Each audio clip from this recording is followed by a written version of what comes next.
इन बहुओं के रवैये से सासू माँ बहुत परेशान थी। दरअसल बात ये थी कि तीनों बहुओं में किसी बात को लेकर अनबन हो गई थी।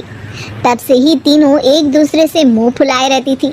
ना कोई सीधे मुंह किसी से बात करती, ना किसी का कहना मानती। पड़ोसी भी इस बात को जानते थे और जाने कैसे कैसे बातें भी करते। इसीलिए सासू माँ ने तीनों बहुओं को तुरंत अपने कमरे में बुलाया। मैं कई दिनों से देख रही हूँ, तुम तीनों अलग अलग सारे काम कर रही हो। ये सब नहीं चलेगा, तीनों को मिलकर ही काम करना पड़ेगा। सास की बात सुनकर एकदम से बड़ी बहू बोल उठती है। नहीं मम्मी जी, मैं इन दोनों के साथ कुछ नहीं कर सकती। मैं इस घर की बड़ी बहू हूँ, फिर भी ये मेरा कहना बिल्कुल भी नहीं मानती। अरे जेठानी जी, जानबूझकर मुझे डबल काम करवाती है आप, और छोटी मुझसे टेढ़े मुंह ही बात करती है। इन दोनों के बीच हमेशा सैंडविच बन जाती है मेरी, और मैं हमेशा आलू की तरह बीच में मसली जाती हूँ। मम्मी जी, इन दोनों को लगता है कि मैं छोटी हूँ तो इनके पैरों तले दब जाऊंगी, लेकिन नहीं, मेरा भी उतना ही अधिकार है जितना इन दोनों का है। बड़ी आई दोनों मेरी चुगली करने के लिए, मुझे क्या कम समझ रखा है। तीनों बहू एक दूसरे से बहस करने लगती है और सास दोबारा ये देखकर टेंशन में आ जाती है और सबसे कहती है, चुप हो जाओ, अब से तुम तीनों सारे काम एक साथ करोगी। आंख बंद करके एक दूसरे की बात सुनोगी। तुम तीनों इस बात को गांठ बांध लो, वरना अगली छुट्टियों में तुम्हारा अपना मायके जाना कैंसिल है। सास की बातें सुनकर डर के मारे तीनों हामी भर देती हैं। जी मम्मी जी, मैं समझ गई। हाँ मम्मी जी, जैसा आप कहें, आप जो कहेंगी मैं वही करूंगी। तीनों बहू सास की बात को गांठ बांध लेती है और वादा करती है कि अब से सारे काम वो तीनों एक साथ मिलकर ही करेंगी। ये सब देखकर सास खुश हो जाती है और वहाँ से चली जाती है। नीचे जाकर वो देखती है कि घर में शर्मा जी आए हुए होते हैं। सास जोर से आवाज लगाकर कहती है, अरे बहू, जरा चाय बनाकर तो लाना, शर्मा जी आए हैं। सास की बात सुनकर तीनों बहू तुरंत किचन की ओर भागती है और चाय बनाना शुरू कर देती है। मुझे तो एकदम मसाले वाली कड़क चाय पसंद है, तो हम शर्मा जी के लिए मसाले वाली चाय ही बनाएंगे। अरे नहीं दीदी, गर्मी के मौसम में मसाला चाय कौन पीता है? मैं तो शर्मा जी के लिए इलायची वाली चाय ही बनाऊंगी। ये कैसी बात कर रही हैं आप दोनों? मेरी मम्मी ने सिखाया है कि मेहमान को ज्यादा दूध और शक्कर वाली चाय देनी चाहिए, वरना वो घर वालों को कंजूस समझते हैं। तो मैं तो शर्मा जी को ऐसी ही चाय दूंगी।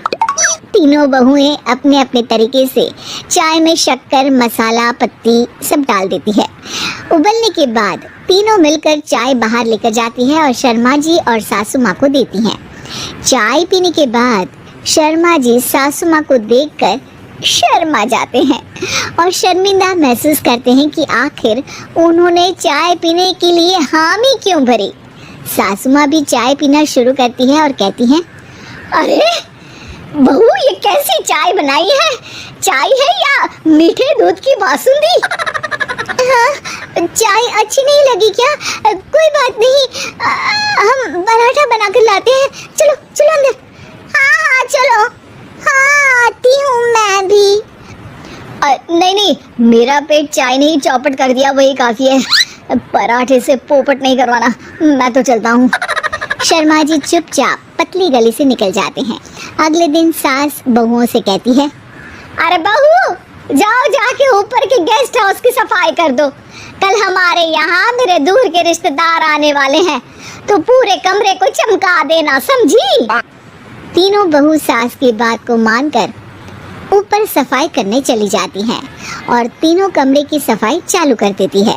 बड़ी बहू मकड़ी के जाले साफ करती है, तो बीच वाली झाड़ू लगाना और छोटी वाली सर्फ डालकर जमीन धोना शुरू कर देती है।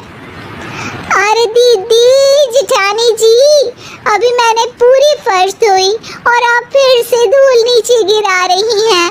और मछली जेठानी जी, आप बिना झाड़ू की धूल यहाँ छटक रही हैं। अरे तीनों को साफ करना है, साफ सफाई करते हैं ना। अरे वही तो, हम साथ साथ हैं, घर साफ साफ है। तीनों बहू ऐसे ही काम में उलझ जाती है और 2 घंटे तक एक ही कमरे की सफाई करती रहती है। बहुत देर से अपनी बहुओं को ना देखने के कारण सास ऊपर कमरे में उन्हें देखने जाती है, लेकिन कमरे में घुसती ही वो गीली फर्श पर फिसलने के कारण नीचे गिर जाती है। ओरी मोरी मैया, हड्डी मरोड़ के रख दी। आए मेरी तो कमर ही टूट गई रे। तीनों बहुएं सास को उठाती हैं और बिस्तर पर सुला देती है। अरे मेरे हाथ पैर दर्द कर रहे हैं, दबा दो आराम मिलेगा। हाँ जी माँ जी। अरे जी माँ जी माँ जी। और तीनों बहुएं एक साथ सास के हाथ को दबाना शुरू कर देती है। माँ की तो चीख ही निकल जाती है और नतीजा ये होता है कि सास के बचे हुए शरीर में भी दर्द उठ जाता है। हाय राम, ये क्या कर दिया तुम तीनों ने। अरे मेरी तो किस्मत ही फूटी है कि तुम जैसी बहुएं मुझे मिली। हे भगवान, पूरे शरीर में दर्द बढ़ गया है। अब तो पता नहीं कि चल भी पाऊंगी या नहीं। माफ करो, मुझे गलती हो गई मुझसे कि तुम तीनों को एक साथ काम करने के लिए बोला। सोचा था तीनों मिलके अच्छे से काम करेगी, लेकिन बड़े बुजुर्ग सही कहते थे कि 3 तिगाड़ा काम बिगाड़ा। तुम लोगों ने ये बात ना आज साबित करके दिखा दी। तुम तीनों को तो समझाना यानी मानो भैंस के आगे बीन बजाना है। तुम्हें अकेले अकेले काम करना है ना, तो अब से तुम अकेले ही अपना अपना काम करो। तीनों बहुएं वहां से जाने लगती है। अरे कहाँ जा रही हो? आप ही ने तो कहा कि अपना अपना काम करो, तो मुझे मुल्तानी मिट्टी लगानी है। अरे मुझे भी तो नेल पॉलिश लगानी है। मुझे ना मेहंदी लगानी है। सास अपना सर पीट लेती है और कहती है, अरे मुझे भी लगाना है कुछ। क्या माँ जी? क्या माँ जी? क्या माँ जी? तुम्हारे घर वालों को फोन तुम्हारी हरकतें बताने के लिए।